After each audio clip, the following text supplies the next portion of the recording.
Hello বন্ধুরা, welcome to my another blog. আর আজকে তোমাদের জন্য আমি একটি ভিন্ন রকমের ব্লগ নিয়ে এলাম।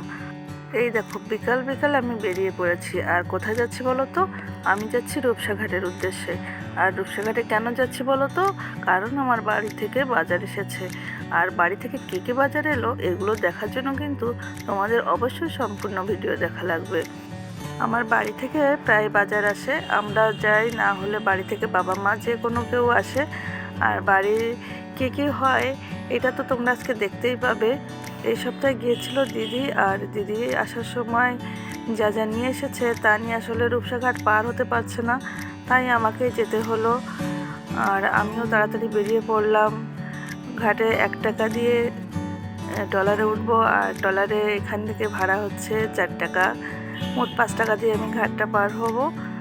দেখো, প্রায় সন্ধ্যা হয়ে আসছে, কিন্তু আমরা এখন নদীর মাঝখানে। আমার অবশ্যই নদীর মাঝখানে যাওয়ার পর ফোনটা ধরে ভিডিও করতে একটু ভয় লাগছিল, তারপরও করলাম। নদীটা যথেষ্ট শান্ত ছিল তখন। কিন্তু দেখো, সূর্য কিন্তু প্রায় ডুবে ডুবে যাচ্ছে।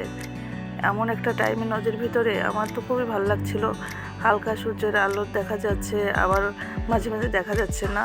একটা গধূলি বেলা যেটাকে বলে সেইটা ছিল। পরন্ত বিকালে একদম শান্ত নদী, তোমরা তো দেখে বুঝতে পারছো। আর আমি কথা বলতে বলতে নদীটাও পার হয়ে গেলাম।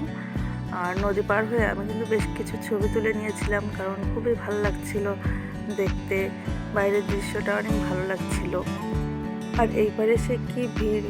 আমি তো ভাবছিলাম কিভাবে যাব এর ভিতর থেকে। অনেক ভিড়। তোমরা একটু সরো সরো সরো, আমাকে একটু সাইড দাও, আমি যাবো। আচ্ছা, এই যে 3টা ব্যাগ নিয়ে চলে এসেছে। আর এই 3টা ব্যাগ নিয়ে আমরা এখন বাসার উদ্দেশ্যে রওনা করেছি। আবার সেই রূপসা নদী পার হচ্ছি। আর ক্ষণিকের পার্থক্যে দেখো, নদীটার জলও কিন্তু উত্তাল হয়ে উঠেছে। যখন পার হয়েছি তখন কিন্তু একটুও ঢেউ ছিল না। নদীতে যেহেতু ঢেউ শুরু হয়ে গেছে, সেহেতু আমার ফোনটা আর বাইরে রাখা সম্ভব হবে না, এখনই ঢুকিয়ে নিতে হবে।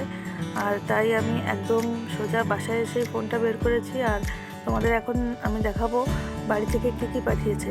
এই দেখো, ফার্স্টে বেরিয়েছে পাকা কলা। এগুলো দেখতে কাঁচা, আসলে এগুলো পাকা কলা। গাছ থেকে একদম মনে হয় পেরেছে, তাই পাঠিয়ে দিয়েছে।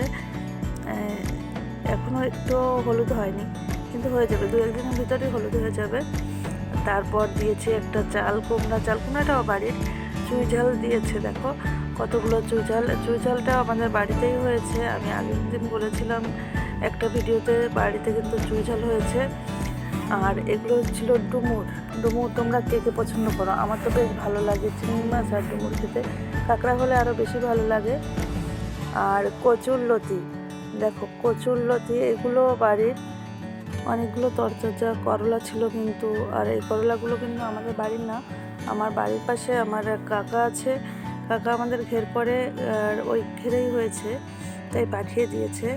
আর বাড়ির ডিম, এগুলো কিন্তু একদম আমাদের বাড়ির পোষা হাঁস মুরগির ডিম। এই যে নারকেল পাঠিয়েছে, হাঁসের ডিম দিয়ে নারকেলের দুধ দিয়ে খাবো আমরা। পেঁপে পাঠিয়েছে একটা, এটাও গাছের। কুমড়া পাঠিয়েছে, কুমড়াটাও হয়তো বাড়ির।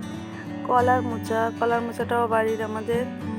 দেখো কত শাকসবজি, আসলে বাড়ি প্রতি সপ্তাহে গেলে আর কেনা লাগে না। দুধ পাঠিয়েছে, দুধটা আমাদের এখন বাড়িতে গরু নাই, আমরা পাশের বাড়ি থেকে কিনে নিয়ে আসি।